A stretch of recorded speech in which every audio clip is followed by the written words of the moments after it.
No, it's not going through the microphone. So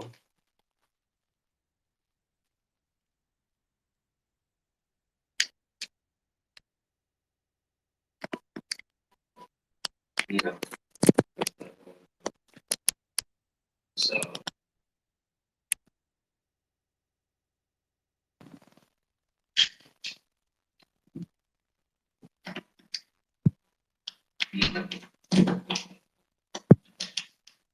so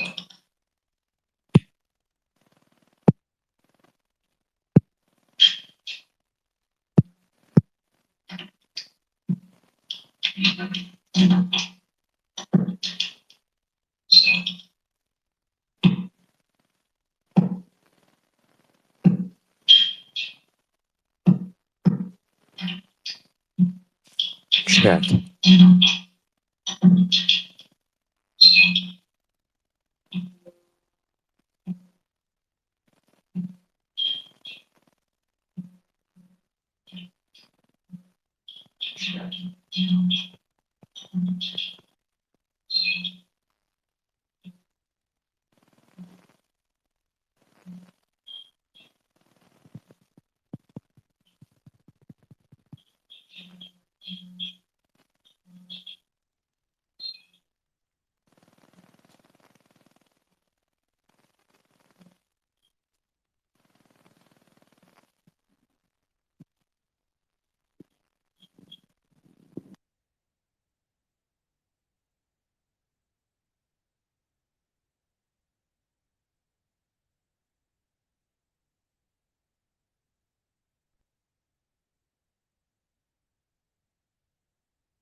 Chat.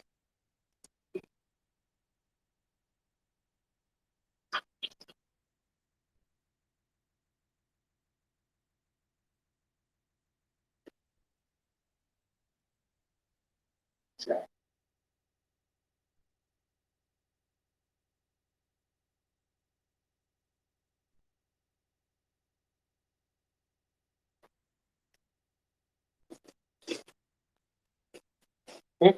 What is this? I don't know. This is a good song. Look at this button. That's it.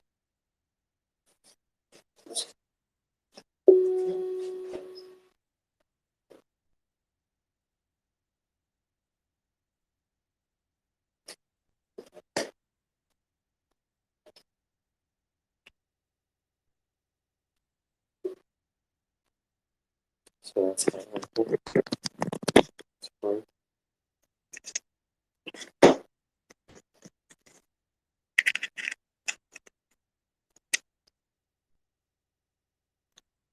oh, do I have the right chow?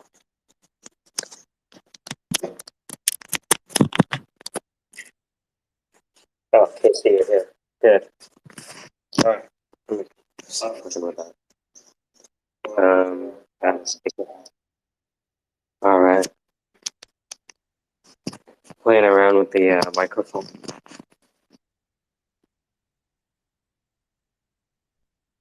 Mic check 1, 2, 3, 4. Check, check. 1, 2, 1, 2.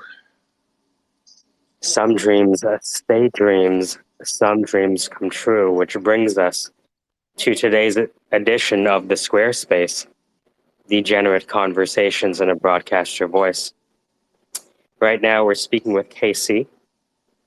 Casey, who has, because of his background with these matters, a unique purview into Voyager VGX and what people might do while the platform is in Chapter 11. First off, thanks for hosting. Always appreciate your time. It's very appreciated. Always enjoy conversations with you. So I guess just kind of to get to it,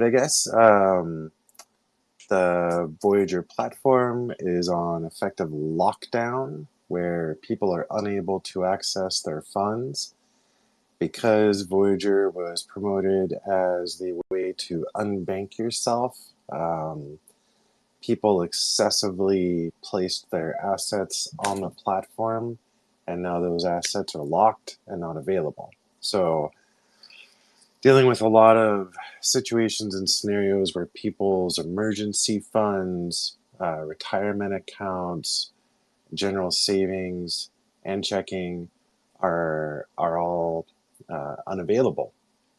And so the question has been, what do I do when all of my assets are either inaccessible or potentially forfeit? Like, how do I rebuild? There's a conversation going about funds will be released eventually and you're going to get your money back, but how much of it you're going to get back and when is definitely unknown. And there's a lot of bankruptcy, quote unquote, experts out there right now talking about the Chapter 11 restructuring is not a closing of a business versus a Chapter 7, where it's liquidation. And would you mind sharing how you came to know so much about this topic of Chapter 11 and Chapter 7 type bankruptcies? Sure. So I was in a situation in 2008 where I went into a real estate investment plan that was basically a real estate version of a rug pull.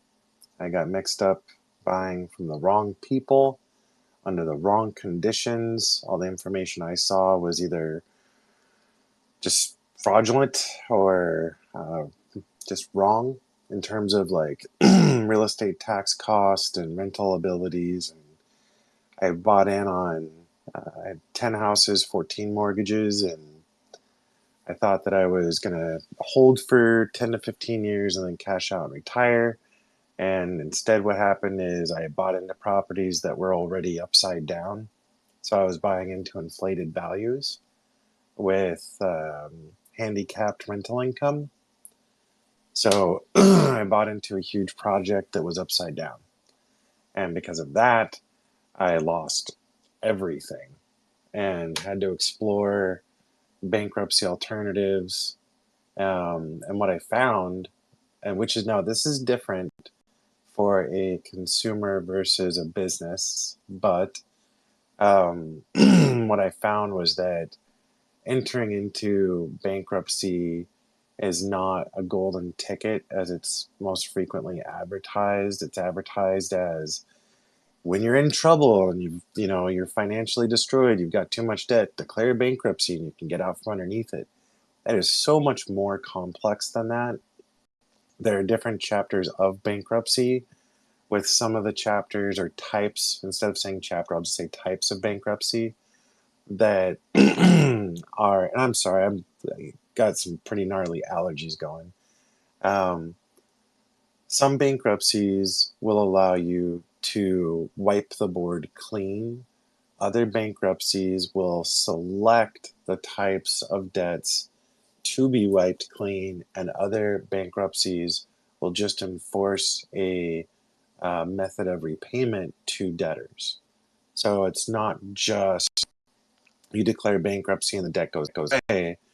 There's many types of bankruptcies, and just because you declare bankruptcy doesn't mean you're going to successfully have a bankruptcy. So a debtor can approach the courts and say, "Well, I understand that they're a bit effectively insolvent, they're unable to pay, but we're a secured loan and we don't feel like they should be able to declare bankruptcy and get out from underneath our debt, and the court can find in their favor, and your bankruptcy appeal or efforts can fail, but you still end up with the bankruptcy on your credit report, and you have to live underneath the yoke of having uh, tried to declare bankruptcy, and it's the same impact negatively as you declaring versus declaring and failing.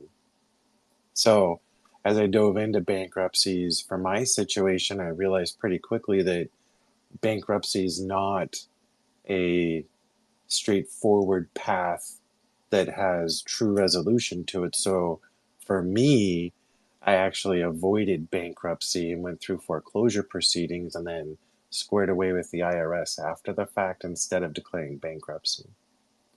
So when we talk about Voyager declaring bankruptcy and the fact that it's Chapter 11 under restructuring, it is very true that this is an opportunity for Voyager to potentially wipe some debts off the board, restructure, and then proceed after having cleared bad debt. Like that is definitely possible. But here in the moment, they've locked down the consumer, the customer's assets. So, whatever the bankruptcy field is generating, the effect in the moment to the customers is that they no longer have access to the funds that were always supposed to be available. And what I'm focused on right now is dealing with the here and now for people who had closed out their standard bank account because they had a debit card on the Voyager platform and they no longer needed their bank because they were able to pay for everything with an ACH routing number account. And now that that's closed out, I'm working with people who are starting to fall behind on their mortgage, their car payments, their alimony, um, and helping people look to either restructure their debt, work with their employers, look at hardship loans through their 401, and anything possible to weather the storm because we don't know if funds are gonna on the first when when Voyager's able to pull another 75 million, we don't know what they're gonna actually do with that money, and it seems doubtful that they're going to use that 75 million to release assets from consumers. So my fear is that these assets on Voyager are going to be locked up a lot longer than people are comfortable with. So running an analysis for somebody and looking at their overall debt load in terms of how much does it cost them to live versus what their income, their actual net after taxes, after benefits, their net income versus their living cost, that debt to income ratio is what we start focusing on. And So, go what ahead. happened recently was that you're saying that many people in the US, because the Voyager platform allowed them to have a debit card, they moved all of their assets from their traditional banks onto Correct. Voyager. And a few days ago, they woke up to the fact that their withdrawals were paused.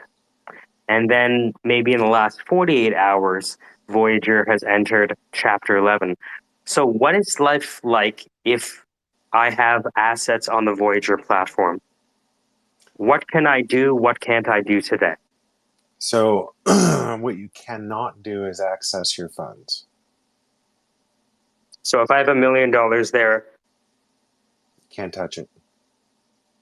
MC Hammer. Can't touch this. Yep. The, So, the Chapter 11 is them trying to be too legit to quit, is what you're it saying. is. It is. That is a horrible way to put that, but yes. Um, Because so what they need is a parachute pants. Sorry.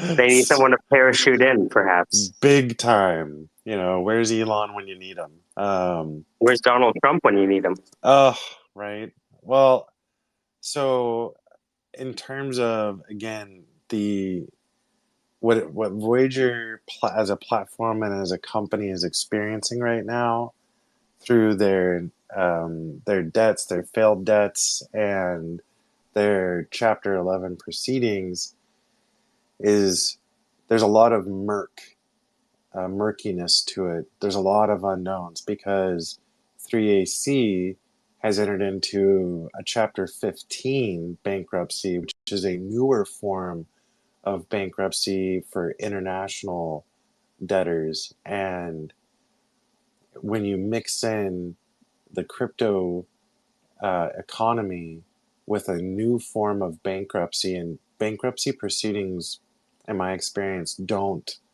happen quickly in terms of like days or weeks. You're usually multiple months at a minimum. You Talk know, about it, exotic debt. yeah, yeah, a new form of asset mixed in with a new form of bankruptcy. It's a really hard combination, and if the Chapter 11 for Voyager is going to be pending the results of the 3AC Chapter 15, then you've got a double time horizon. You're doubling the length of time Are for you saying that things are so bad that they're adding new chapters to the bankruptcy book? yes. Well, and I would try to be more positive and spend by saying, like, as the global economy mixes more and more together, things like Chapter 15 that deal with international liabilities is more appropriate and needed, but it's new. So hold on, Casey. I have $1 million on the Voyager platform. I want to get it off. How do I get my money? You don't. What do you mean? That's my money. I put it there and I closed my bank accounts based on the interviews I saw with the management. What do you mean I can't touch my money? So, excuse me. As you read through the servicing rights agreements, very clearly it states that those funds are used for Voyager's practices of investing, whatever they may be. And you effectively run the risk of your funds being taken from you, is the shorthand. Why didn't you put that on the front of the brochure? Because I don't think anybody would have used it. Well, of course we wouldn't have used it if you put. It is So literally like almost at the very end of the servicing contract where it details that FDIC is not applicable to USDC or any crypto assets. Like, I have to say, when we talk about reasons to be upset about it, um, the legalese is thick. Like, there's levels of legalese, and this is a top level legalese read, meaning it's very thick in the legalese language, and I would even say that the lack of security is buried as deeply as they can get it into the rights, the consumer rights. So that aspect is very ugly, in my opinion. okay, so if what you're saying is that I have $1 million of assets on the Voyager platform and I can't take it off, And when might I take it off? Or is what you're saying I need to start planning for this to be a loss that I carry forward? so, What are the possible future yeah, states that may exist? Good, bad, and ugly. yeah. So And we then have in the to. ugly scenario, if I can So start pre-planning for that ugly scenario, what would I do? so we have to start by defining what assets are held. So USD dollars are potentially going to be recovered much faster than any digital assets, even if it's USDC. So if it's US dollars, that is, if you're holding US dollars on the platform, which as things got shaky, a lot of people did start liquidating and transferring the USD. it is likely that those US dollars will be recovered first for consumers and potentially whole. USDC theoretically would be next up in line, and then all other actual crypto assets, be they Bitcoin or altcoins, will likely experience a combination of longer delays and what some people are just calling a haircut. They'll receive not 100% of their assets, but a percentage of their assets. And so, probably the best way to say it is we don't know.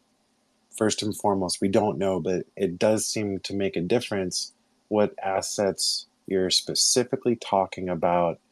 And again, I believe that because we're dealing with a potentially double bankruptcy entanglement, that the time frame could easily be 6 to 12 months. So if what you're saying is that I cannot access my $1 million that I was going to use for my mortgage and my car payment and my alimony payment, Right. So what should I do today? Yeah. let's say you had $1 million in USDC, right? Just straight USDC, $1 million. You cannot access that. It doesn't matter if you have USD, Bitcoin, Ethereum, SHIB, Doge, doesn't matter. You can't access anything on the platform right now. You can't make any trades.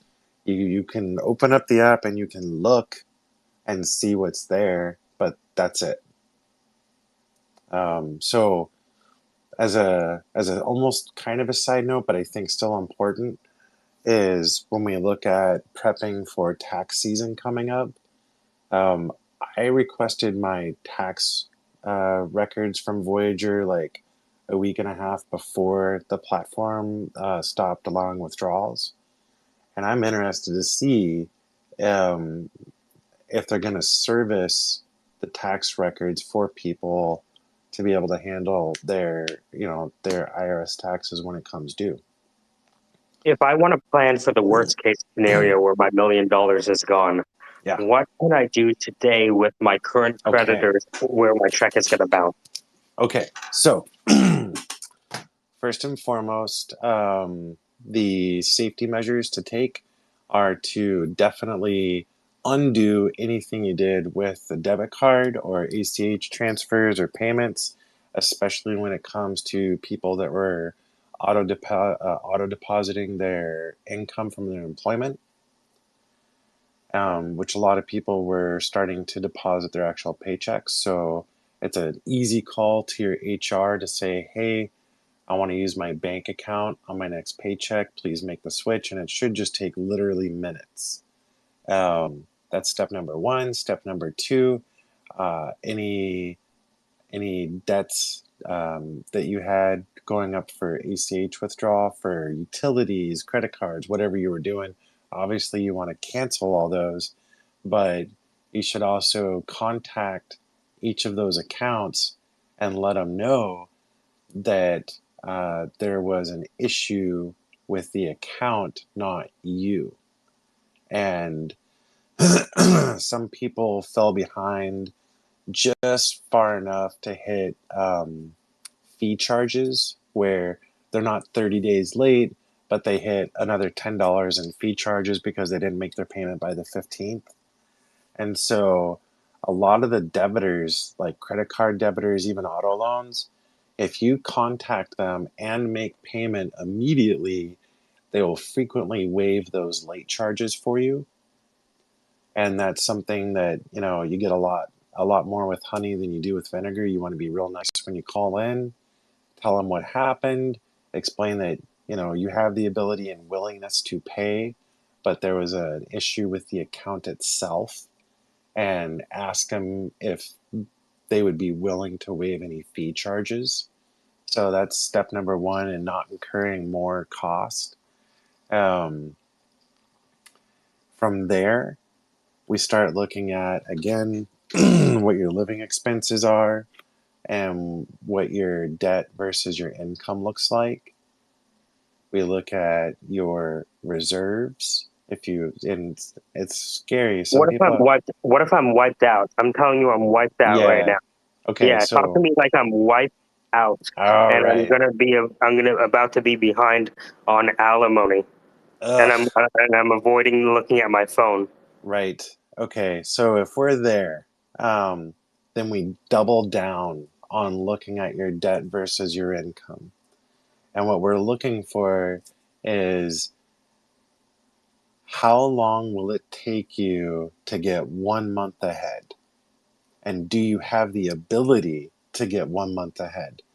And this is where we have to be real careful and say things like, if you're in a pinch and you have to do something like lean on your credit cards or take out a personal loan, you have to be just amazingly confident that you can pay that debt off within 3 to 6 months and no longer, and still be on track to build up reserves for your living expenses.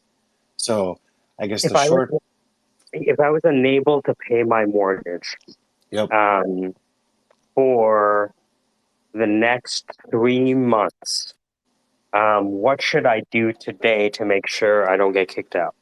you should contact the mortgage company directly and let them know that you've been involved in an investment situation that has hurt you financially, and there are grace periods that they can extend to you. One of the things is for some people, it's not a horrible thing, um, because you can go 3 months behind before they initiate any foreclosure proceedings. So you may take a hit on your credit, but you may have to skip a month of payment on your mortgage. And there is this process called loan modification. And a loan modification is where the lender looks at your living expenses and your debt loads, and they try to determine, are you in a situation where if we give you a break, it'll actually work? And once you're at least 1 month behind on a mortgage, you're allowed to apply for loan modification, which also will stall out any foreclosure proceedings. So if you've approached a lender and asked for a loan modification, they cannot initiate foreclosure on you until that modification is resolved. And it is always possible to make a material change to your debt and reapply for a loan modification. So let's say I'm wiped out, I can't make my mortgage payment, I'm totally falling behind, and I'm behind by 3 months, and I'm starting to get foreclosure notices. I can apply for a loan modification. And if they say, hey, I'm really sorry, but we can't qualify you for a loan modification because you have too much debt, you can literally reapply immediately and put down, I canceled my cable. I no longer have this $60 or $100 monthly cable debt, and I'd like you to re-review my case. And by law, they have to do that, and it continuously will stall out any foreclosure proceedings. So that's why falling behind on the mortgage, there are some safety nets there to help people avoid foreclosures. But before that happens, the effort is to do things like cancel your escrow account and capture the money that's in your escrow account. So, which is only possible if you do not have PMI. But if you don't have PMI, you can cancel your escrow account, take the money that's in there for taxes and insurance. Realize when that real estate tax bill or insurance, homeowner's insurance bill comes due, you're responsible for paying that. But here in the moment, as a survival technique, you can cash out your escrow account on your mortgage. You can also, if you've had your mortgage for a little while and you've paid down the principal balance, some places will allow you to re-amortize or recast your mortgage, which will, without refinancing and at only a cost of like $100 in processing fees, will recalculate your mortgage payment to reflect the current balance. And all servicers have a different rule on that. Some of them say you have to pay down the principal by $5,000 as a lump sum, while others will actually allow you to recast it so long as through natural payments the balance has decreased by 20%. So if I had a $100,000 mortgage and then through the last 10 years or 5 years I paid it down to 80,000, then I could reset the payment based on 80,000 at a cost of like $100 for a processing fee with no credit report, no proof of income, no assets, no appraisal, and it's a cheap, easy way to adjust your cash flow. So we try to attack those types of options before we dive into loan modifications.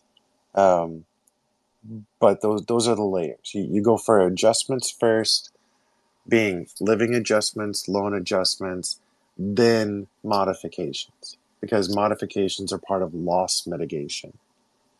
And you don't So really, sorry, go ahead. what you're saying is, if I had $1 million, I may not see it again.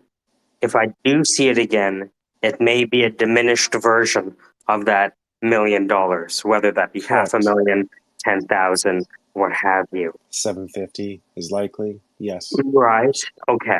So if people wanted to get your advice on their specific scenario, how could they find you, and what could you do for them? Well, my LinkedIn profile is on my bio, and I dox myself through that. And through my LinkedIn profile, it has my cell phone number, my email address. I also try to stay on top of Twitter DMs, so if anybody reaches out to me through DMs, I do my best to respond quickly. I don't mind sharing my phone number for people to reach out to me directly as well. It's a little more private that way. And what I usually do for people is a relatively fast analysis of their debt to income ratio, their reserve situation, their credit, and any potential collateral. And we can usually get through those four in, a good 15-20 minutes. And then from there, the picture is usually pretty clear. If there was someone who has $1 million on the Voyager platform today and was using it as their bank account, what would you say to them? I'm so sorry. I'm so sorry. It's it's such a god awful situation, and there is a little bit of light at the end of the tunnel, and it is not for the sake of mental health. I want people to know this isn't a done deal. This is not a finite, the money's gone, it's all over with, start over. But the possibility that it's going to take a while, months, maybe even years, to recover assets is possible. And preparing yourself to not receive your full assets after waiting for them is all you can really do. You have to face the reality of the situation and prepare as best you can. Risk cannot be destroyed, risk can only be transformed. Often. Yes, yes. And so all we can do is adjust for risk when risk is needed. And that's my goal in running scenarios for people, is showing them what options they might have that they may not be seeing. If you're just joining us, this is the SquareSpace Degenerate Conversations and a Broadcaster Voice of VGX special. We're mostly just recording this for people who might need specific advice on what they can do to mitigate the fallout of the VGX Chapter 11. We're talking to Casey, Drizzt Meta, about what Chapter 11 means, what it means for people with money, depending on the type of currency they do have. And we're talking about what they can do to hold on to their assets while they recover. And it sounds like open lines of communication with using honey rather than vinegar would be the best. Yeah, absolutely. Whenever, pardon me, if ever you reach out to a servicer of a debt that you carry, and it is always, I feel that it's always best to be truthful, honest, and blunt with your debtors versus some people tell you to kind of play games and try to push them off and avoid calls and not talk to them and not keep communication up. Um, and it's also true that a lot of the creditors and debitors will not be pleasant about anything except taking a payment. But there are laws and policies in place for people to use. And one of the things I want to highlight here, active military personnel have a multitude of um, government enforced regulations to assist veterans and active duty personnel who are in financially challenging situations. So, if there's a military personnel person who is active duty, their maximum interest rate on any debt cannot exceed 6%. If they are behind on a payment, the debtor is not allowed to enforce collection until that person has returned from active duty. Um, there are also protected classes of citizens um, that bear special consideration, like the elderly. And so, when you approach a creditor with your debt and you're in financial distress, again, my opinion, it's best to be as upfront as possible and know your own finances before you call. Don't call them up and just say, I just can't afford it. Call them up and say, hey, I need to work out a payment plan with you because I'm in financial distress. I'm ready to talk to you about my income, my other debts, and how much money I actually have in the bank. Because most people don't approach it that way. It's Well, better to disappoint them than to ghost them. yes, yes, it is. It absolutely is. You can save yourself a lot of heartache and a lot of fee charges by working deals out with your debtors in advance or as early as you possibly can. And when it comes to housing, be it a place that you're renting or a place that you own, there are nonprofit housing counseling agencies. Nonprofit housing counseling agencies. My preference is Neighbor Works of America. Um, if you find yourself in distress where you cannot afford where you live, there are a multitude of publicly backed programs, and not even Section 8, but programs that will give you a counselor to assist you in working through a loan modification, um, uh, social programs to just straight up give you money to help pay the bills. Like there's community seconds where they can attach a lien to your property that's forgivable if you hold it for 7 years. And there's a multitude of other services that they can link you to, from food banks to clothing banks to education services. So you don't have to go through me to get the information that's publicly available. I'll do my best to help you, and run a scenario for you so that you can see on paper this is what it looks like.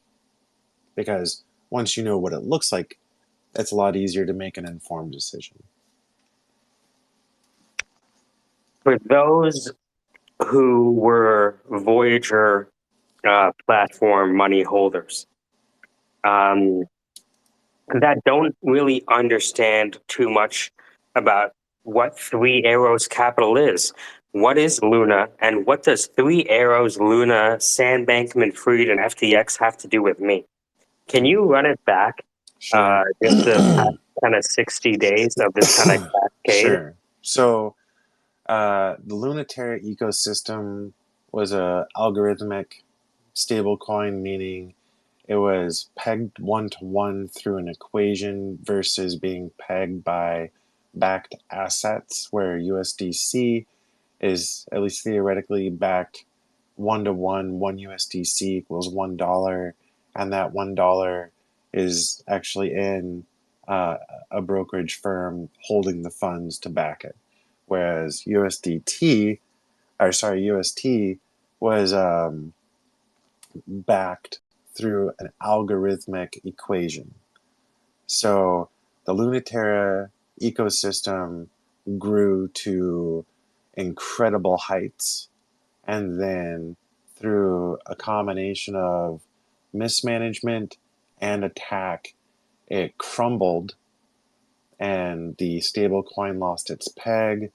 The entire ecosystem was stripped of liquidity, and when that happened, the Lunaterra ecosystem crumbled, and the impact from that is called contagion, where multiple different platforms had assets that were not just invested into the Lunaterra ecosystem, but leveraged into the Lunaterra ecosystem. So maybe $1,000 of capital had $10,000 worth of leverage, that when the system fell, people owed $10,000, not $1,000 in losses. And because of the hyper leveraging, the losses were exponentially greater. And Three Arrows Capital was a major player in the Lunaterra ecosystem, and in general in the cryptosphere, had a reputation for go big or go home, eat your meal or don't eat at all. And so when Voyager, who was promoting themselves as a platform that did not invest in DeFi, twisted the word invest to exclude lending, and separated investing in DeFi versus lending to DeFi. And they lent over $500 million to Three Arrows Capital, who was deep in the throes of a liquidity crisis from the Lunaterra collapse. The somewhat degenerate gambling play of lending money with only 10% capital. So all Three Arrow had to do was put up 10% of 600 plus million, and Voyager supplied them a loan. And when that happened and Three Arrows went down, Voyager was at a liquidity crunch because their gamble play did not bear fruit and got burned. So, with the loss of liquidity in Voyager and the proceedings from 3AC for Chapter 15, Voyager was leaking liquidity too fast and experiencing a bank run. And as the bank run started What's to, a bank run? a bank run is when everybody takes their money out. Why is that a problem? Because if nobody has their money in there, there's no liquidity in the project. Why wouldn't there be money there if they put their money in? Because their money that they put in got gambled away on a loan to 3AC. Why did they gamble with 3AC? Best guess is that the Voyager platform was already experiencing some form of financial hardship. through a combination of the rewards and yields being paid out to its customer base and potentially lack of return on other loans that they had given to other platforms. And so the going theory is that because they were already experiencing some loss of revenue, they decided to go big to make up that revenue. So are you saying that by going big, everyone might be going home? That is exactly correct. So what you're saying is that Voyager lent money to Three Arrows Capital. Three Arrows Capital was heavily invested in Luna. When Luna, a top 10 cryptocurrency algorithmic stablecoin, fell, Three Arrows had so much money invested in their success that Three Arrows Capital fell, 3AC. And when Three Arrows Capital fell, Voyager's debt to debt held from Three Arrows Capital was unable to be paid, resulting in a shortfall of $665 million the last time I checked. That's correct. So Voyager lends money to Three Arrows. Three Arrows invests in Terra. Terra collapses. Three Arrows collapses. Voyager is now in Chapter 11. Correct. Is Voyager the only platform for which this fallout? Are there any other dominoes? Yes. What are those dominoes? There's been a multitude of exchanges. Most of the smaller exchanges have closed out. Celsius, which was one of the bigger ones, has effectively, for the most part, folded. Though somehow they are slowly paying off their debts, but effectively Celsius has stopped operations. And I'm sorry, I know that there's another one I'm forgetting, but there's more. And that's why we use the term contagion, because the leverage debt was so deep that it's spilling across from exchange to platform to exchange to platform. If you're just joining us, this is the SquareSpace Degenerate Conversations and a broadcaster voice VGX special. We are talking to KC about what's happened and what people can do about the money that they have or don't have access to, well, don't have access to right now on the Voyager platform. So far, we've gotten a bird's eye view and a ground level view of what's happened, why it's happened, and what we can do about it. Because the risk cannot be destroyed, it can only be transformed. We're now joined by Kevin. Now that we've gone through all of the nitty gritty, Kevin, how do you feel about everything? And how does this make you feel about the industry going forward? Hi guys. Hi Casey. Hi Lagarta. Hey, Kevin. Hey. Now I was listening to Casey because he's coming from finance and he fully understand what he's talking about. I got just a little basic opinion. I'm waiting for Voyager VGX that is going to drop massively, and maybe they can increase the supply. They can get more funding to the Voyager and VGX, and they can use the money to repay Voyager customers.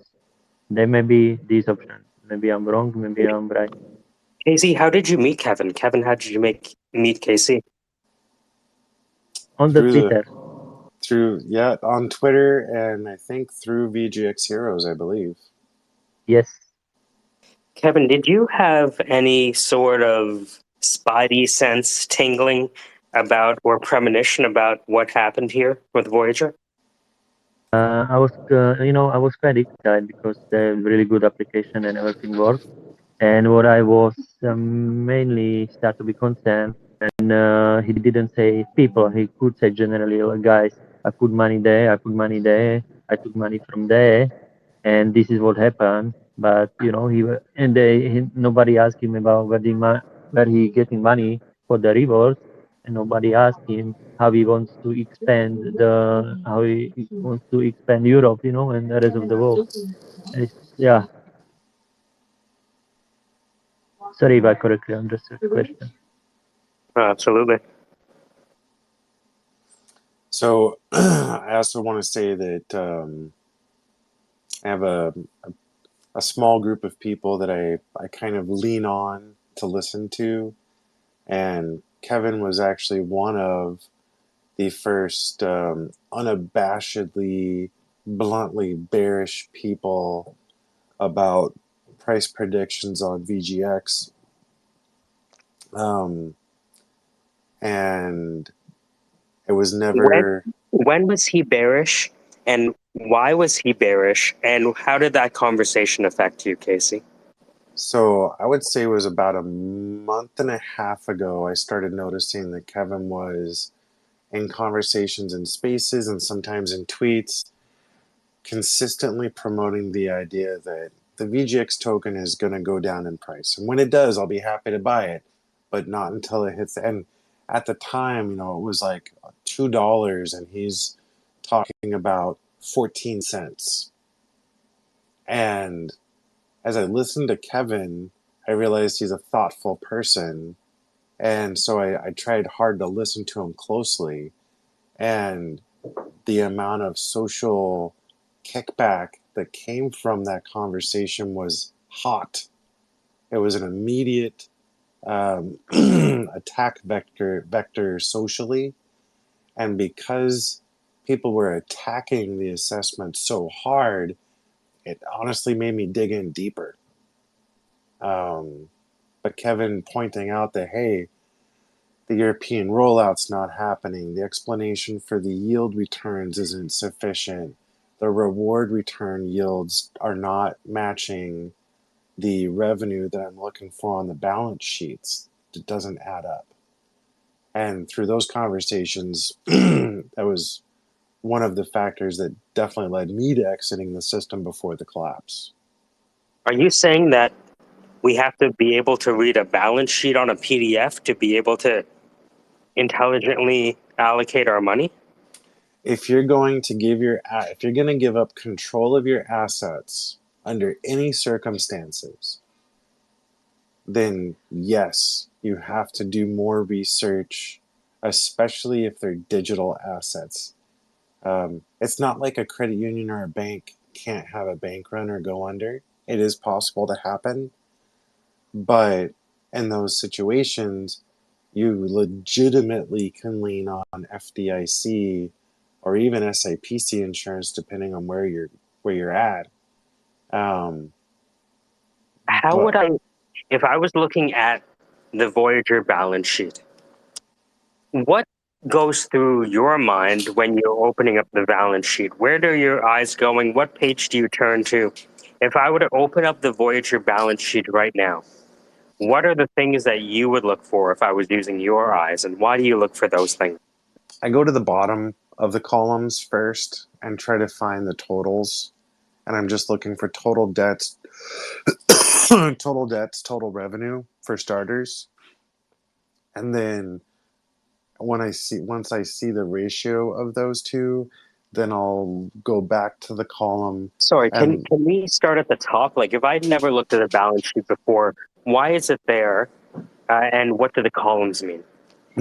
so usually the balance sheet is a format used to track the total of debts, current assets, and revenue. It's intended to be somewhat of a dashboard to read the financial health of the company. The column distribution typically will be separated for a running effective budget of expenses or debts, and typically a separate table for revenue, and typically a separate table for assets. And I will typically go to the bottom of those tables to look at the final numbers and compare those three final numbers. Do you remember what didn't add up for you when you were looking at the balance sheet? And do you remember what caused you to really dig in. It was first your conversation with Kevin, but as it turns out, like we're all watching the news together, right? Well, Do you okay, remember those inflection points? Because yeah, I'm just trying to understand, like, if this were to happen again, and in this universe of possibilities, yeah, this is probably going to happen again. yep. And so I'm just trying to understand if you remember those inflection points. Uh, no, but but there's a really important point here. So, um, when I found out that the Voyager board had elected to make a high risk lending move when their entirety of their board notes and meetings reflected an emphasis on slow measured growth with a strong emphasis on education and sound fundamental investing practices. And then I saw that they had exposure to that level to 3AC. Those two were at such odds that I couldn't resolve them. And that was where I personally said, I don't care what other data is presented. That's, to my eyes, that's a lie. And I feel like I've been played for a sucker because they differentiated investing and lending.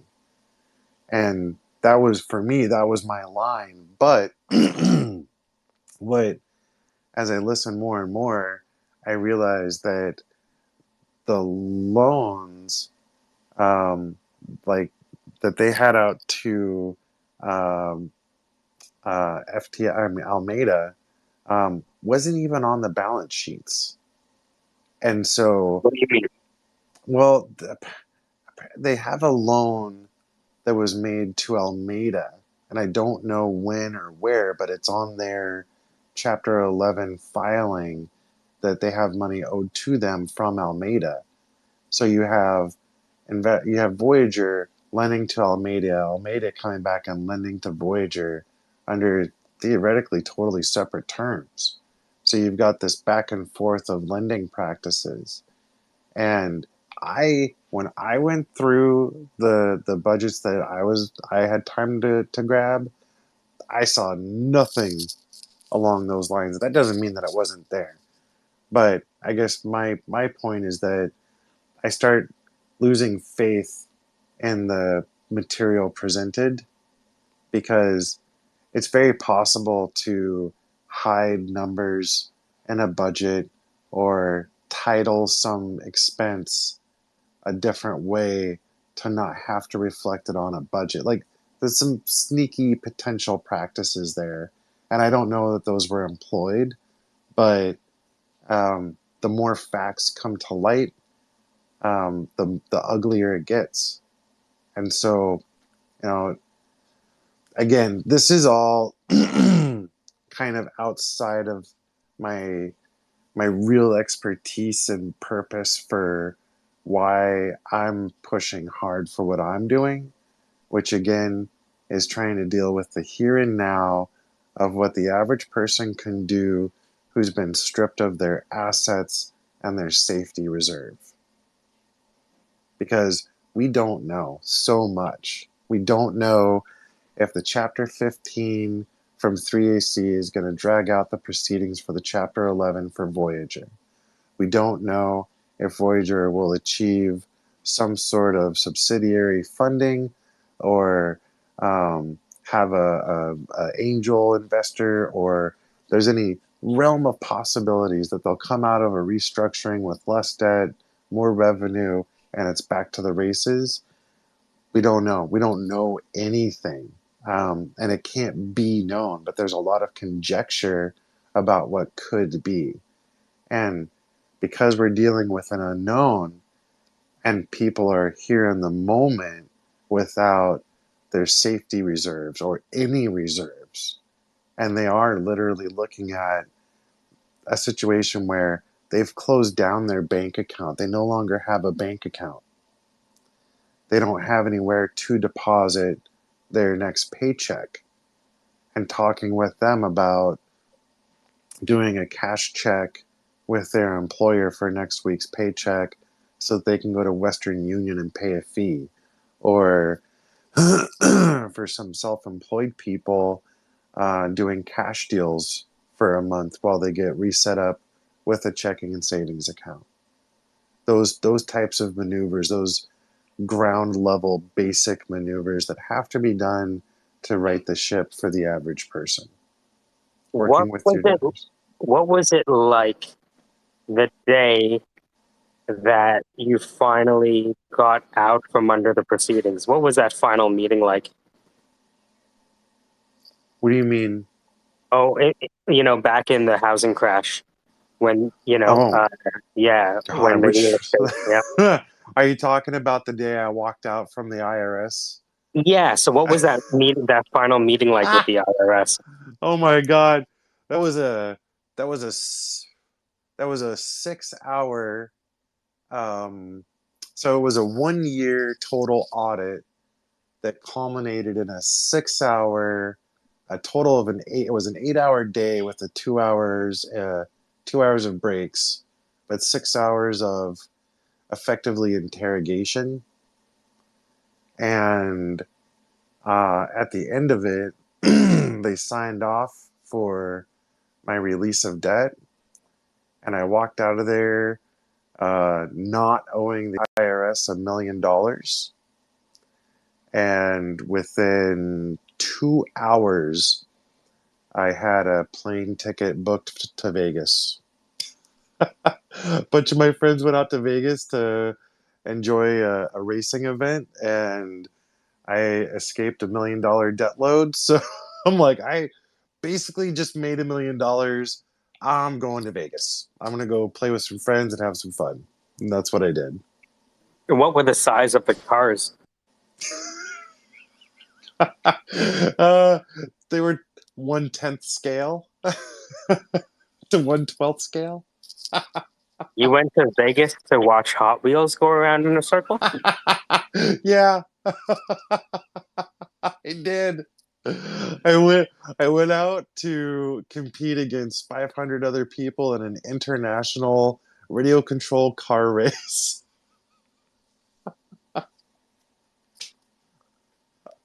Then what did you do? Um I mean, honestly, dude, I walked out of that IRS office smiling, and then I just sat down and cried probably a good hour. And then I booked my ticket and I went to Vegas, blew off some steam for a week, came back, and just started rebuilding my life. I'd I'd been I had a a box that was 150 pounds full of documentation that I was lugging around with me everywhere. And I went out and had a bonfire and burned every scrap of paper. That was cathartic. I felt good. Burning things, they say, is a way to communicate with the gods. Well, they got an earful from me that night because that was a lot of paper. That was a lot of paper.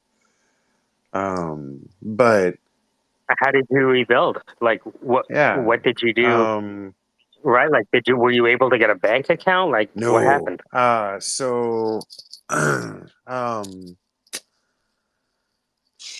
so what happened was I was experiencing trauma from the ordeal, and eventually um, left the industry because I couldn't look at other people's finances anymore. I couldn't I couldn't objectively view anybody's scenarios.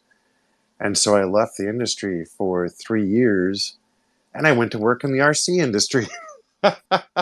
And I went to a little company that was a manufacturer, retail, wholesaler, distributor. And I came in hot. They had like 1.7 million in annual sales when I got there, and by the time I left, they were upwards of 6 million in sales a year. I put a lot of stress and frustration into that effort, and it was nice. It was good to be in an industry that I was dealing with toys and adults that played with toys, and So you saved your life with a midlife I crisis? did. I totally did. Fantastic. Um, what gave you the strength to keep going after you lost the Escalade and the Boxster? Oh, well, I kind of almost didn't for a while. Like it was really bad for a while. Um, it was really bad. That was a dark, dark, dark time. Um, anger. I used anger. Um, I was in a really horrible, horrible depression, and I was somewhat obsessively researching the people involved in my situation or in the whole of the situation. And what I came to find out through a multitude of investigators was that there were over 2 dozen people that had gotten caught up in the same scam, and 8 of them were generational real estate investors, meaning their great grandfather, grandfather, father, and them had been always in real estate, buying, selling, flipping, long term holding, but very experienced in real estate investing. And when I realized that, and these weren't, and I'm not talking about people that had 2 investment properties. I'm talking about people who had like 40, 80, 100 properties. And with their wealth of experience, they got burned 10 times harder than I did. And when I realized, because I was beating myself up so hard for being a loan officer who got taken on a real estate scam, I just lost all confidence. And then when I realized that there were real estate investors, professional investors that got screwed harder than I did, it was a wake up call that there was some unfair practices going on here. I didn't have a chance. And I got really pissed. I mean, like, people talk about, discovering the limits of their emotions, right? And I definitely found my rage limit. I definitely found my anger limit. I fortunately, unfortunately, got to find out exactly how mad I can get, like what I'm capable of. And um, I don't really know how or why, but I use that anger to motivate myself. And I started motivation through anger, and I hung on to a couple goals, short term goals that I wanted to knock out for my own mental health, and I did. And then once I got up and just started moving, just on the daily, brush your teeth, take a shower, go to the bathroom in the right places, get dressed, have clean clothes, eat food, drink water, live. Once I started moving again, and exercising my mind and trying to get the anger out through action. That's when I started taking legal courses, not classes, but I started pursuing legal activities. I worked with the FBI. I worked with local law, attorney general's offices, banking commission. Um, I was all over the place making a ruckus. I was angry, and I made sure that anybody and everybody in power that had the potential to do anything was at least aware of the situation. And I used that motivation to keep me going. until I hit my rage limits and realized that it was time to pull back a little bit. And then from there, I worked my way through the IRS and dealing with the fallout so that I didn't have a $1 million life debt hanging over my head. And when I started seeing some, even just small successes, just little successes here and there, um, you know, I managed to resolve credit card debts by that were, I had $10,000 in credit card debt, and I was able to settle it out for like $200. I had a car loan that I was, 15 grand deep on and settled it out for $600. And as I started diving into loss mitigation and the way the system actually functions when you're on the bad side of credit, I started getting my hands on how modifications actually performed and the alternative um, options that are available to mortgages, the way the collection and resolution system actually forms on the back end, and what difference it makes, knowing when to say no, I'm not going to give you any money, versus saying, this is how much money I have and I want to not talk to you anymore. Um, so I dove into the system hard to get myself out from underneath the debt that I had, incurred. Um, but I used a lot of anger to get through that. So these Are you days, go are ahead. you still angry? Um, sure. Yeah, I'll probably always be angry to some point, but um, it's a pale glimmer. It's a scar of a reminder more though so than a burning firebrand. Like, it's enough that I'll never forget it. But the lessons I learned in managing anger and especially rage don't go away easy, right? Will you ever invest again after Voyager? Will I ever invest again? And so if we just say invest and leave it open ended, meaning real estate, stocks, bonds, crypto, anything, everything, yeah, absolutely. I think my biggest awakening is the fact that the thing we're sold on the hardest is safety, and it's because it's what everybody wants. And the golden rule in sales is to identify the consumer need and sell to their need or want. And so what we're all sold is safety. But the reality is that there is no such thing as a safe place. If you have your money in the bank, inflation is chewing it up. If you have your money in stocks, the market's crashing. If you've got your money in bonds, oh, good luck. Um, and it's not like there's nowhere to put your money that's gonna be at least a little hedge against inflation. But in general, the concept of safety is a misnomer, I feel.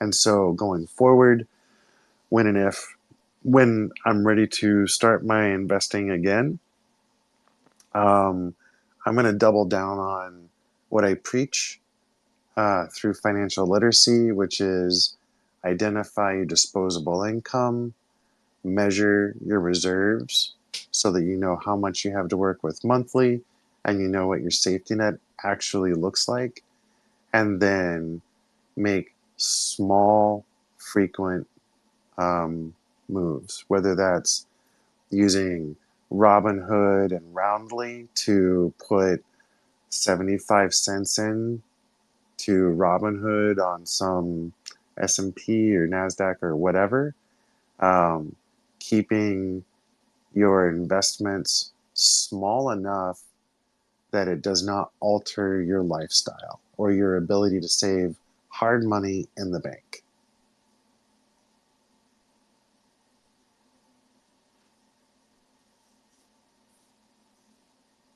Give me the title, Casey. This is SquareSpace, Degen Conversations and a Broadcaster Voice, VGX Special. I know that's not easy for you to talk about. No, it's actually harder than I was kind of expecting, to be honest with you. It's a hard conversation for me. But I think that if I go through something like that and then I don't share what I've learned, that would be a failure. And I don't want to do that.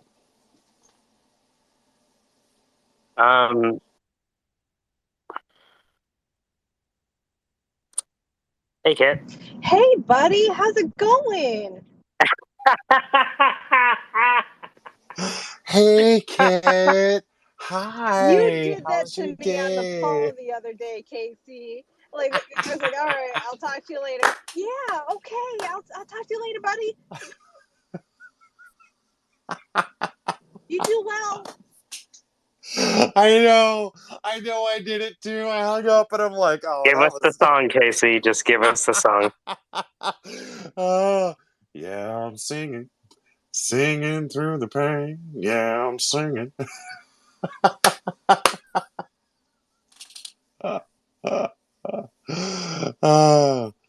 Actually, Anne has a great picture to describe this whole scenario. Anne, of course, is the best photographer on Twitter. Yeah. I love this intro. I love this intro. Right? So if you want to see like a visual example of kind of what's happening right now, I just put it to the top. I'm waiting for it to populate so I can.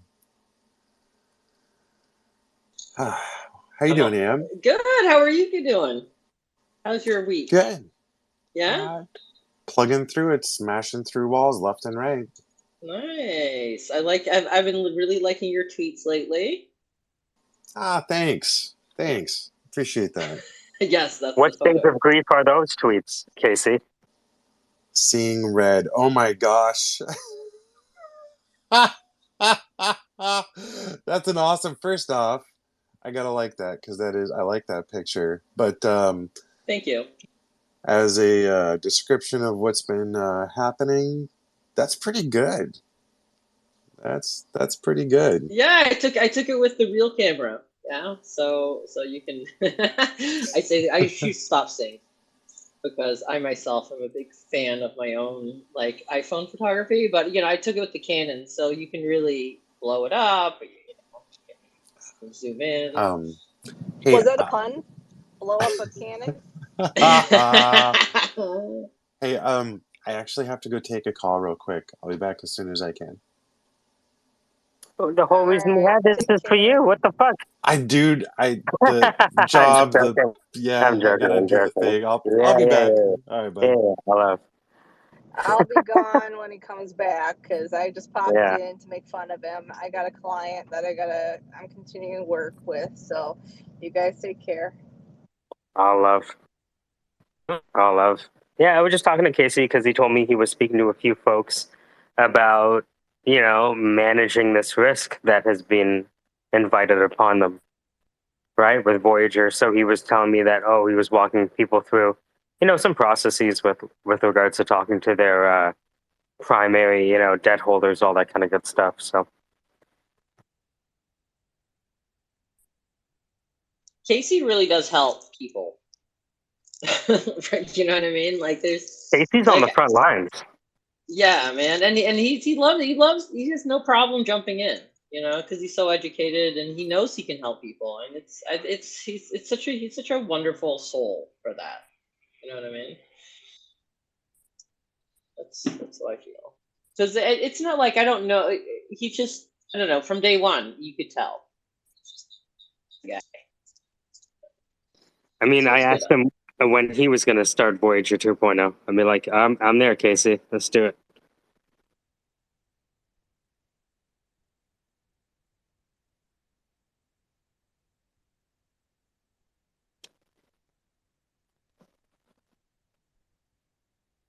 So what I'm going to do is I'm going to just export this episode just so that people can hear him walk through, like, okay, this is what's happening. This is why it's happening. This is where it's happening. This is what you can do now. This is what you can do later. The sky isn't that as bad as you think it might be. And these are the support systems. And by the way, shoot me a DM or find me on LinkedIn and I'll square you away as best as you can. Yeah, I know. And the thing is about Casey is that, there's nothing like being given advice by somebody who's also gone through it themselves. Right? You can study all day long, but I mean, he's, as you said, he's lost everything.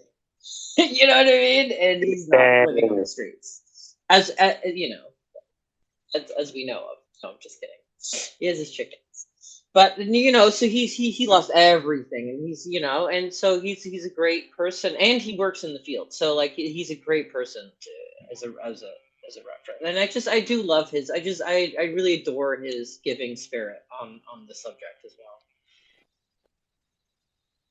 Remember when he first told me about the story of him going belly up, I was like, yo, that's like the best story. Lead with that.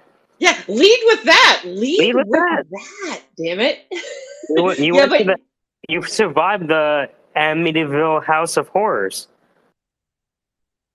Yeah, but I guess if you always lead with that, it can come off as a lie, right?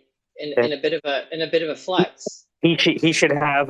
We need to do the KC PowerPoint presentation where we show him with the Escalade, him with the, you know what I mean, with the Louis Vuitton purse, him with the new, right, all that stuff.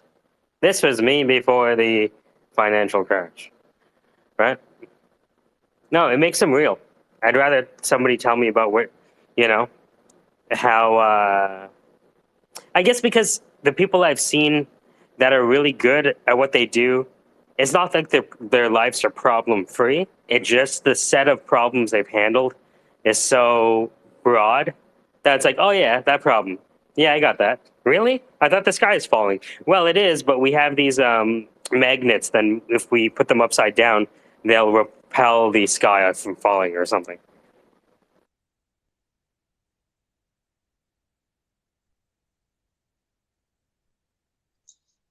Can I bring something up that is annoying me, and I can't, and I don't, and you probably know the right words for it. Okay, so like years and years ago, the television switched to, I think, HD, and everything is shot that way, so everything looks like it's shot on video. I still hold on to my old TV to where it doesn't look like that. It just looks like TV looked like 10 years ago, I guess. Has anyone noticed like the jarring effect of, or is it just me?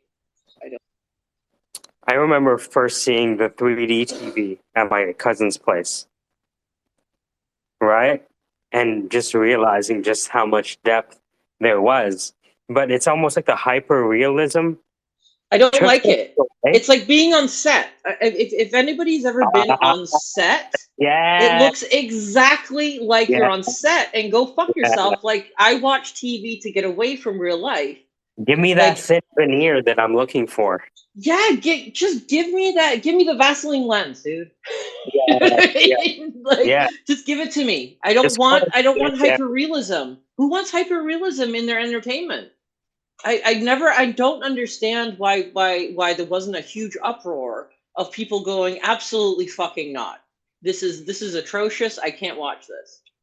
I don't know. I have a hard. The only reason I'm going on and on about it is because I'm house sitting my best friend's house for like 2 months, and all of her TVs are like Apple TVs. They're all super updated. You know what I mean? And I'm trying to find the setting that brings me back 10 years, and there is none. Okay, rant over.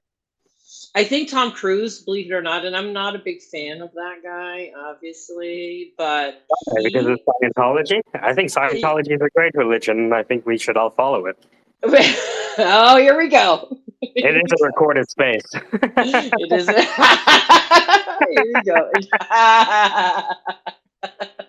That's funny. No, but I believe he even put up. I'm gonna find this video on YouTube. He even railed against it, and it's not the one thing, because I don't know much about him, but it's the one thing where I'm like, fuck yeah, Tom Cruise. Like, fuck yes. I'm behind you 100%. It has killed the art. It has killed just the viewing of cinema to me. 100%. It is now all just shit. And I just have a hard time watching. Anyway, okay, I yes. I have started. I almost stopped caring about my favorite shows when I stopped talking. When I started talking to you guys,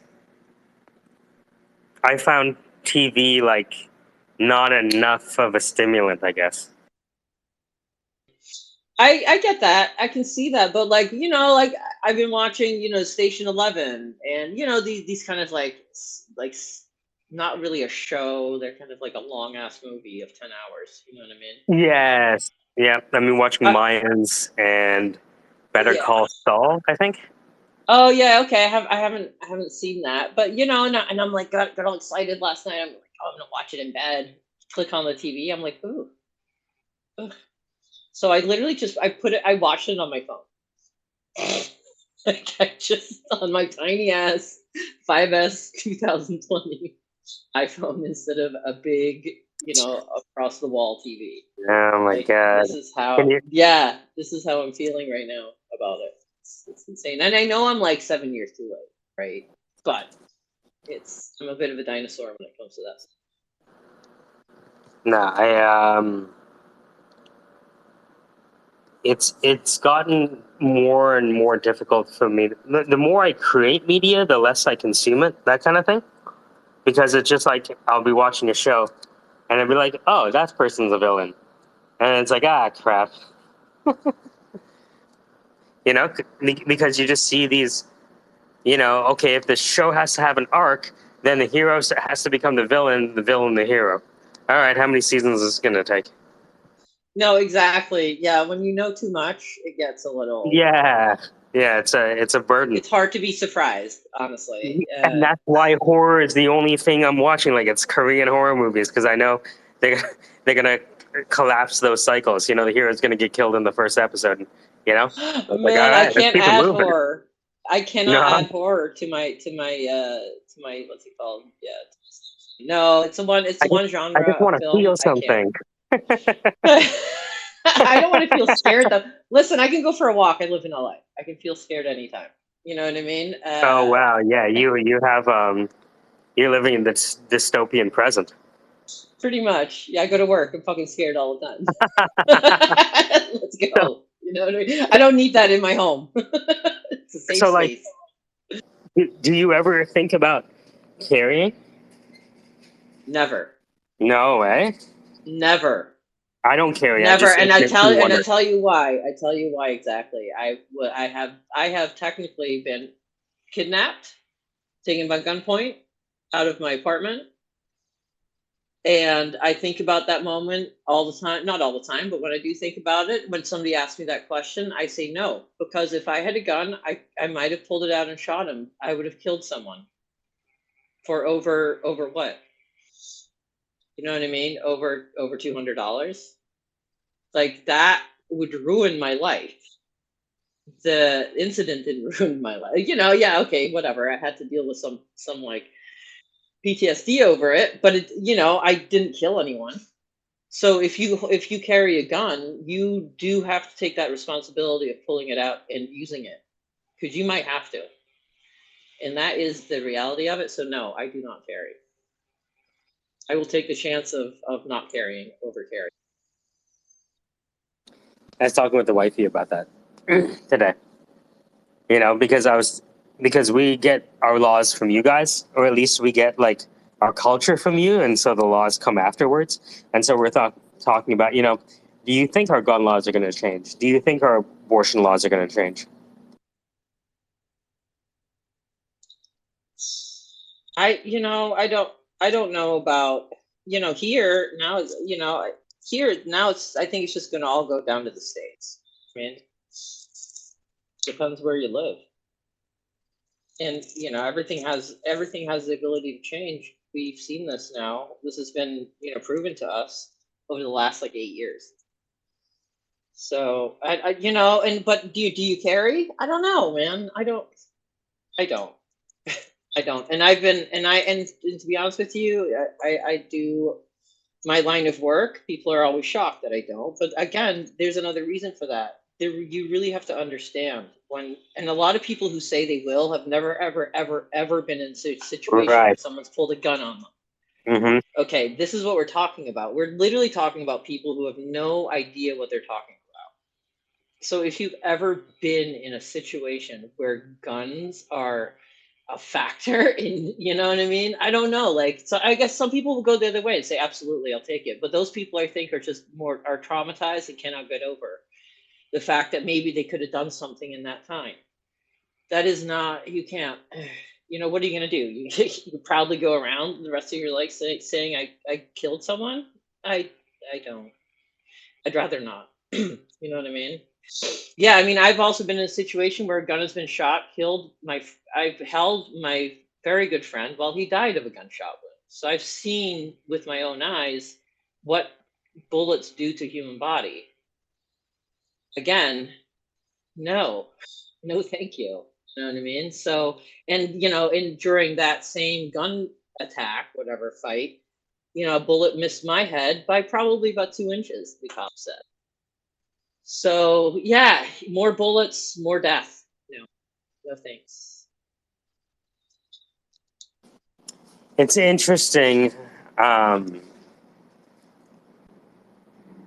that on one hand, I do appreciate the function that gun holders have in a democracy. I see that. But I don't want to necessarily have a firearm at the same time. Yeah, I see that. I see that, but you know, I also see, how can I say this? If I hadn't moved to America, I probably would have never been a victim or a survivor, whatever. Using victim because it's not, or whatever. I would have probably never experienced like these very 3 specific gun incidences, which I've only told you 2 about, because it's not like guns don't exist. Maybe in Europe they do, but they're not that everybody has them, and no one's whipping them out, just using them, you know, to rob people. And maybe it's changed now a little bit, but you know, I find that here, you know, it's again, like, no. No, but I also have friends who've been not in similar situations than myself, but have also possibly, you know, been robbed, and they said, I wish I had a gun. And I don't know. Again, I think it's a difference between people who know what what a bullet does to a human body versus one that doesn't. Yeah, I mean, we have officers tase other officers, so they know what that feels like. Imagine if you had to get shot in a fleshy part of your body before you used a gun.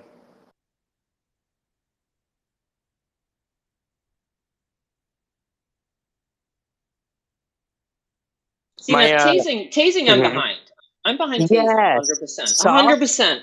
Yes, 100%. yes, me too. Yep, yep, Yeah. yeah, yeah. And here's an interesting thing real quick. So I went to school with I actually went to high school with a person who was involved. He is a officer of the Tulsa PD, and he was very publicly involved in that incident where his partner used the gun and he used the taser.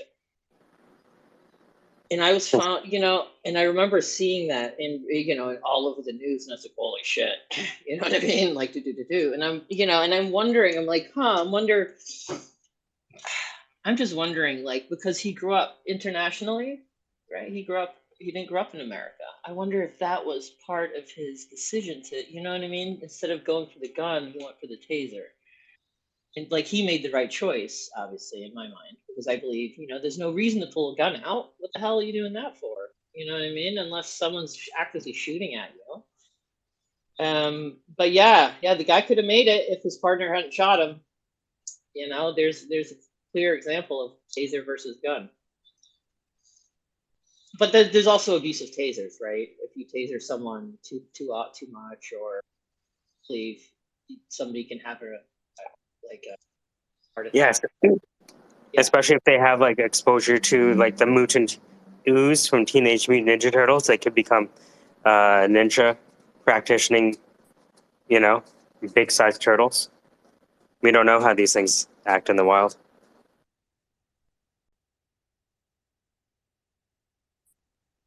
Yeah.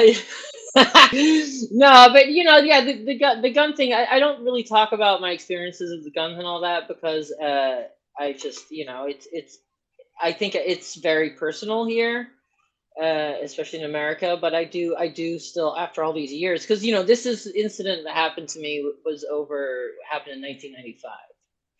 So it happened to me pretty much like 2 years into coming to America, and then Oh, wow. right after. What did you Yeah, tell yeah. people back home? You're like, so how are things in America? Well, let me tell you. Well, let me tell. Well, that was before the internet, right? Oh, wow. So you didn't have the That ability was to before share your... Instagram. That was before Right. TikTok. You had to Before send a Facebook. postcard. How are you doing? Well, this is the shrapnel. Yep. Man, that night in the 90s, man, that was a tough time, right? Like late 90s, Rodney If King happened you too. Oh no, before. if you 93. didn't, like, I'm in Toronto, like, I grew up in Scarborough, which is like the hood, and Malvern, which is like the deep hood, right? And what happened is, because of all the political strife in the 90s, we had refugees from everywhere. Sri Lanka, because of Sinhalese versus the Tamils. We had Afghan refugees all over. And then what would happen is sometimes there would be gangs, right? And it was like, before, people would be like, oh, the black gangs are ruthless. But, dude, these people from Sri Lanka, they had, like, machetes. You know what I mean? Like, it was a different level of violence. And sometimes the violence would break out at schools, right? And it was interesting because, as violent as it was, I think people got killed more in car crashes because of Fast and the Furious than they died from gunshots. That movie killed more teenagers, I swear to God, than Telling anything. you. I will say OxyContin probably has beat it at this point. True. But before OxyContin came around, Fast and the Furious killed, and not just killed, but maimed and disabled so many young kids. It's insane, and it's so terrifying when they used to release a movie out here in LA, because just hear it on the streets. People, it just ramps up. You know what I mean here, and it's even today. You'll just be driving in the valley. You know what I mean, and somebody will just run up next to you and be like, "Rrr, rrr, rrr," and there's another person on the other side, and, "Rrr, rrr, rrr," and off they go. It happens on a continuous basis here where I live. There's a stretch of road where it's a hill that goes up, and the hill comes down, and then you go straight, and there's a curve. And what you'll notice every few years is wreaths on different poles, and all of those wreaths represent places where people died, and they knocked over that light pole around that curve.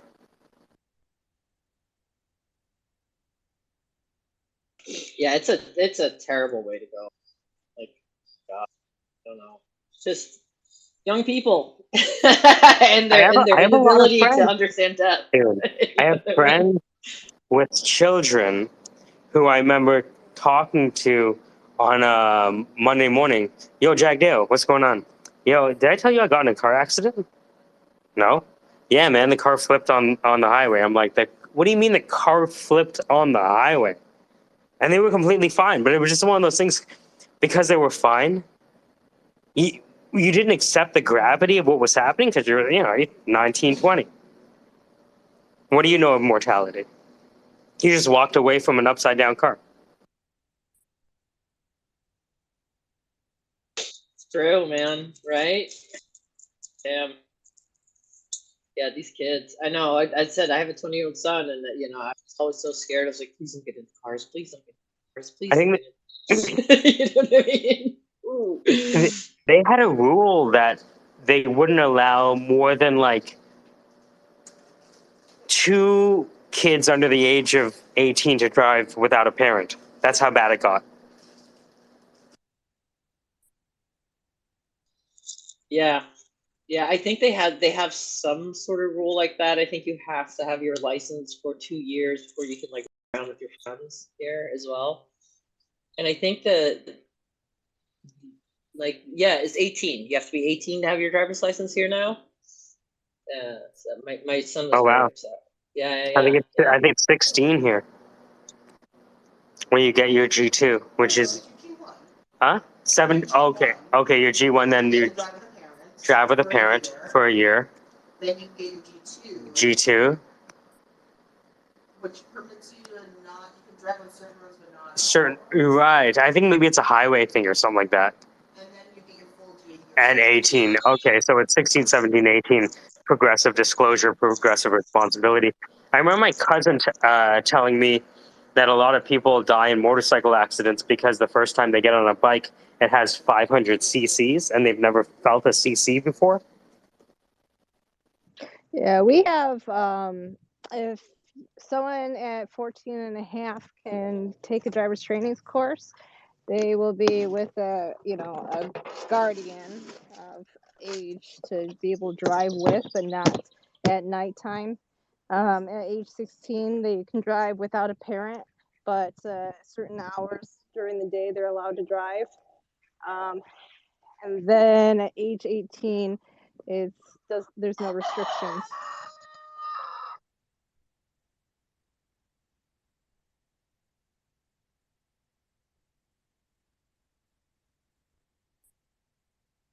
And this is being the SquareSpace. Degenerate conversations in a broadcaster voice. Go ahead, Anne. No, I was gonna say I have to come up with a better. I have to maybe say it better next time. SquareSpace. Or maybe you can try with different. Like you can try a few takes. Like you could do one smiling. Welcome to the SquareSpace. Degenerate conversations in a broadcaster voice. VGX special.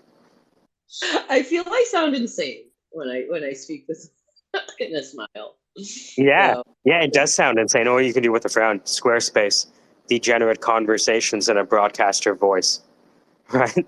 You try different ones, or like a sidekick. Hey, it's a SquareSpace. Degenerate conversations in a broadcaster voice. Or you could actually use the broadcaster voice. The SquareSpace, degenerate conversations in a broadcaster. Right? I tell you what, when somebody comes on Spaces and uses that voice, the actual broadcaster voice, it's very jarring. Well, there's hero, villain, sidekick, mentor. The hero wants to save the day. The villain has something to prove. The sidekick just wants to help, and the mentor has something to teach. Interesting. I think I'm more of a sidekick. Yeah.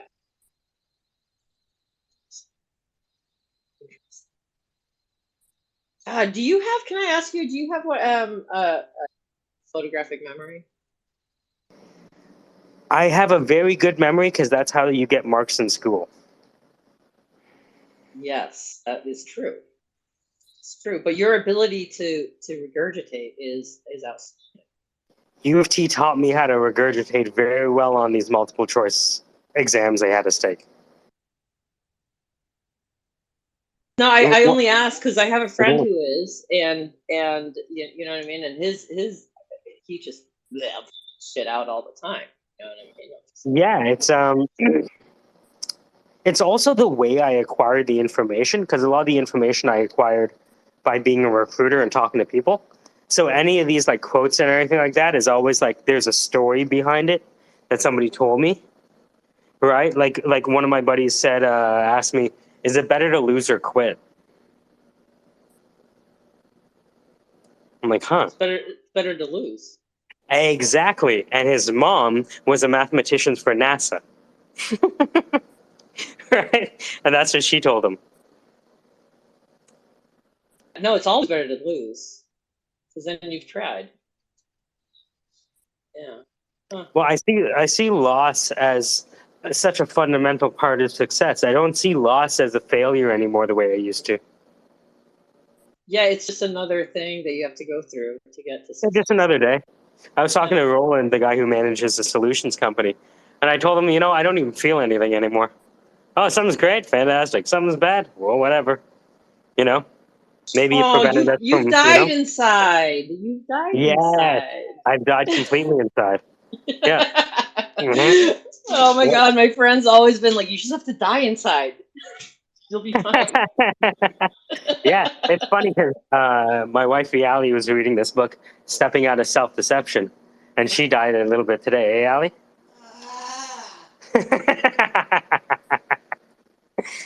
Oh man, If you want to die to self, yeah, read that book. It's blowing my mind. Stepping Out of Self-Deception by Rodney Stevens. Yeah, scary book.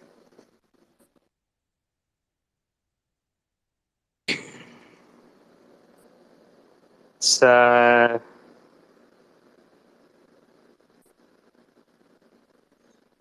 do like a good book recommendation. Although It's I have funny 'cause- less and less time to read, but I'm really trying to do that thing where like, okay, I'm gonna spend an hour reading a day. Yeah. You know, yeah, just put it audiobook aside. all the way. Boom. Yeah, that's true. Audio. I really need to get on that. That's ridiculous because So I'll good. sit on Spaces all day at work, but I could actually educate. Not that I'm not educating myself on Spaces. No, it's just the yeah. beautiful thing about it is you can have like 5-7 books going at the same time. You're like, I'm kind of bored of where this is, and go to another one, and then you come back.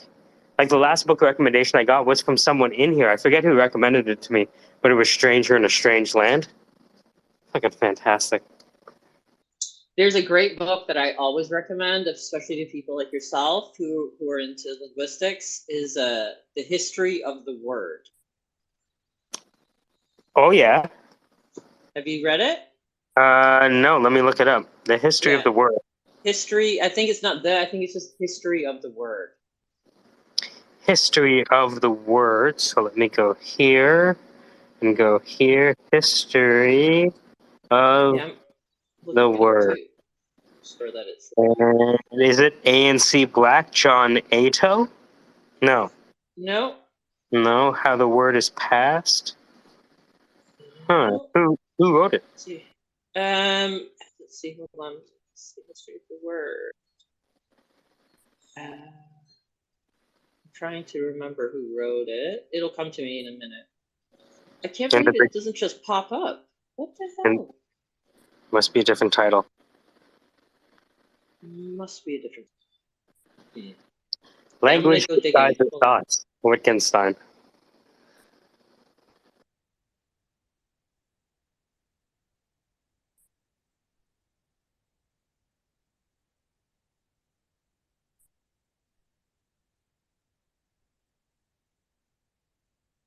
Okay, yeah, you're right. It was a different. It's actually called Empires of the Word, a language history of the world. Empires of the Word. Let's see here. Nicholas Osler. Is it a yes? Okay, got it. Yep, that one. Do they have a? Let's see if they have. Aw, why would you do that? They don't. Read it. Let's see here. Well, can I open it? The moment of truth. Yes. Yes, it's audio. Oh, let me check Audible. Hold on. Audible, as we say in France, Canada. Audible. All right, hold on. No, that's a fascinating book. Fascinating. It really gives you that say lost in translation. It's literally just this whole meaning of lost in translation, and how language is butchered for your own gain. A language history of the world. Okay, so let's see what. Spaniards, exchange of gifts.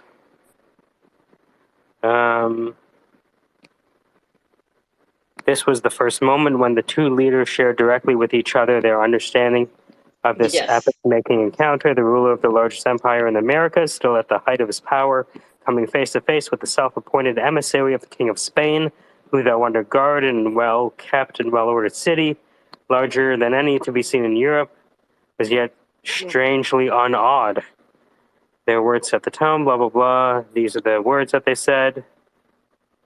You have graciously come on earth. You have approached your water, your high place of Mexico. You have come down to your mat, your throne, which I have briefly kept for you.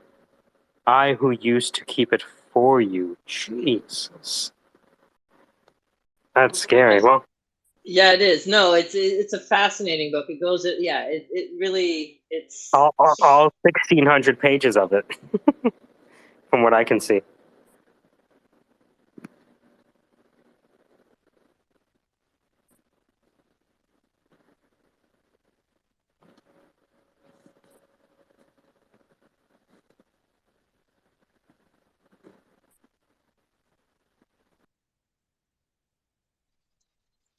All right. Hey, listen, I'm going to drop off for a minute. I will check back with you guys a little later. No, it's all good. No, I was just going to say I'm going to jump off for a while. Got to do some stuff, but I will. So, can you take us off and end the space for us? Yes, I'll take you off. All right. This is SquareSpace Degen Conversations, a broadcaster voice. # VGX special.